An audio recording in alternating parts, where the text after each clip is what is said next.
Hello everyone and welcome back to another Prehistoric Kingdom dev diary, this time for October of this year, where as you can see we have a pretty exciting new reveal, and let's get into it. So first off, they go over a few things that are being made progress on in update 6. So we have 6 out of the 9 upcoming Vivarium species have had their models fully finalized, and meaning it's time to move on to their animations and sounds, and you might even be able to get an early look at some of them over on the Patreon, of which, yeah, there are some pretty exciting reveals coming up.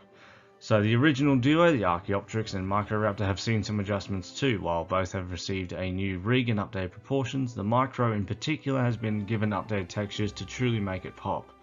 And on the Archaeopteryx, very fluffy leg warmers you can see there. But yeah, very cool seeing these guys get an update after all this time. So in October, the developers were also able to finally integrate FSR 3.1 into the game. For those unaware, as I am, using FSR basically allows the game to render at a lower resolution and then get scaled back up. Depending on the scene, this can greatly increase rendering performance, especially for devices like a Steam Deck. Using FSR's native AA model, can also make the game look super crisp, though it won't improve your performance overall. And we get a good look at this here. So we should note that using FSR can come with some caveats, especially in motion, e.g. more ghosting or smeared guests. Since PK is a simulation game, performance is also more closely tied to the CPU than you may think. Rendering itself is not always the biggest bottleneck.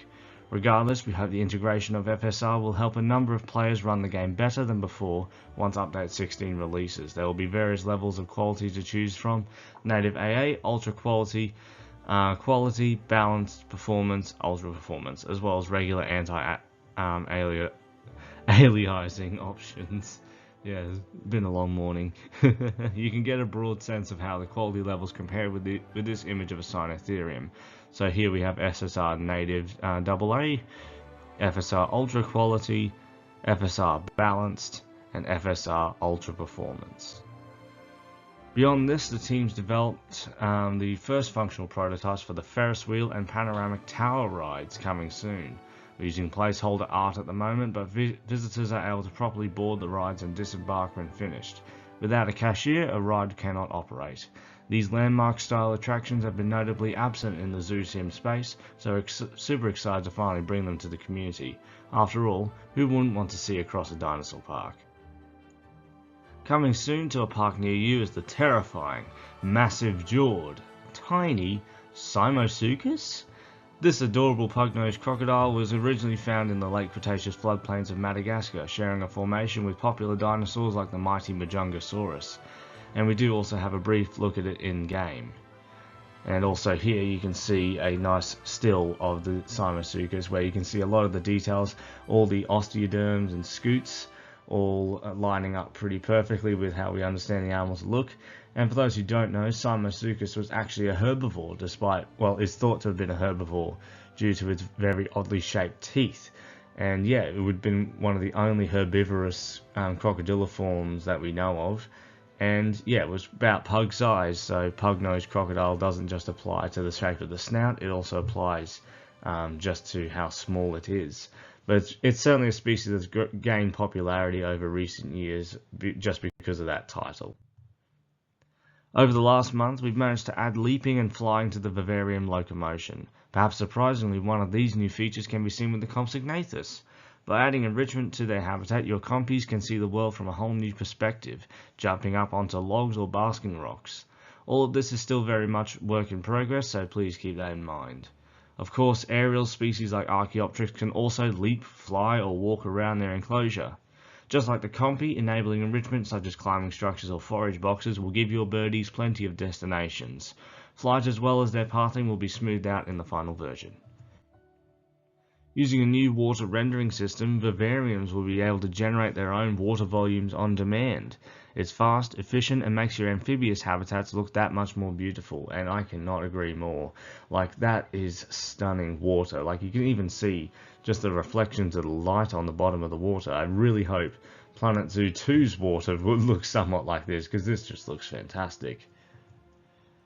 And yeah, you can see it here with these smaller amphibious exhibits, and you can really see how you can utilize different themes and just have full creative control over how these will look. And yeah, you could have a submerged T-Rex skull in one of them as well, and it doesn't look like these amphibious species would necessarily be able to escape too easily, depending on their size, of course. This development extends to the tide pool enrichment too, so your Spinosaurus prey will feel much more refreshed for the moment. In the future, we'd love to add some fountains or dedicated water pieces that can take advantage of the new tech. It's really great to see what nice looking water does for the environment, and you can see, so this was something that was revealed on the Patreon before, and so now we can get a full look at it with all these different saltwater creatures also being featured here. So you have various crabs, sea stars, barnacles, oysters, and underneath you can see we have a couple of little fish. And yeah, that'll be just really fantastic for recreating some documentary scenes, just getting the jaws of the Spinosaurus down through the water and you see the fish swimming around. The art of for the vivarium facades, cladding and terrain have now been finished. Come November, we'll be ready to start populating them with nature and enrichment items. Whether or not the terrestrial vivarium displays burrows depends on the species inside. The arboreal vivarium will also have a tree shell enrichment that can make it more like the current mini aviary. This month we were able to get started on a melancholy but necessary part of the game, disease. Though we're still working on it, animals will soon be able to grow old, contract afflictions, and unfortunately die. Animals will be able to develop a variety of issues stemming from things like swimming, bad weather, poor habitats, or even contaminated feeders. Most diseases can also evolve into something more extreme if left unchecked by vets. For example, the common cold can go from pneumonia all the way to respiratory failure or a heart attack. While many afflictions can lead to a more peaceful death, induced by a coma, not all are that lucky. In the worst case scenario, your animals may suddenly collapse to the ground and eventually pass away if they don't receive treatment. To do this, we're actually using some of the combat knockdown animations from Update 17. Animals that collapse or that are knocked over once combat is added will struggle on the ground before they're able to find their footing again. As you'll see below, animals that are too weak will never make a full recovery. Despite our budget limitations, we think things like this will set Prehistoric Kingdom apart and offer a more dynamic solution to how animals respond to the gameplay sandbox. No matter how morbid, we generally can't wait to share more about this part of the game. Diseases tend to be an overlooked aspect of zoo sims, and our planned approach to visualizing various conditions and symptoms is something we think you'll be very interested in. Stay tuned. Jumping ahead to next year, Update 18 will be the last early access update before we hunker down for the full release. While it'll offer new gameplay in the form of breakouts, security and engineers, it's also where you'll finally get the wetland map. Alongside this new level and wetland foliage improvements, we are going to replace the painted water rendering system with the one coming to the Vivariums in Update 16. It'll be quite a lot of work, but it should run faster, look better, and finally allow us to render pieces underwater. Builders rejoice. This update is still quite a ways off, but we think you'll truly love it when it arrives. Weird and little bittersweet to think that PK's early access journey is almost coming to an end. And you can see also a very nice look at the Spinosaurus above this new water that is being rendered here, and just all the items that just appear so nice under it. But yeah, the wetland update is one that I'm very excited to see. But that is all for the October Dev Diary, so there was a fair bit to cover about the exhibits and also the disease and the new water.